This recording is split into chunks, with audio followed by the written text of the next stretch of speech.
আপনার ফেভারিট সেলিব্রিটির সব latest update পেতে সাবস্ক্রাইব করুন আমাদের চ্যানেলে আর বেল আইকনে ক্লিক করতে ভুলবেন না। আমি চলচ্চিত্রে এসেছি আমার বাবার কারণে, আমার বড় ভাইয়ের কারণে।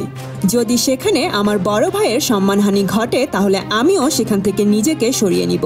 আক্ষেপের সাথে কথাগুলো বলেছিলেন নায়ক রাজ রাজ্জাকের ছোট ছেলে ও বাপ্পারাজের ছোট ভাই নায়ক সম্রাট। তারা নোটিশ দিতে পারে কিন্তু শিল্পীদের নিরাপত্তা দিতে পারে না। সাকিব ভাইয়ের উপর হামলা হলো তা নিয়ে তো একটা কথাও বলল না পরিচালক সমিতি, কোনো উদ্যোগও নিল না।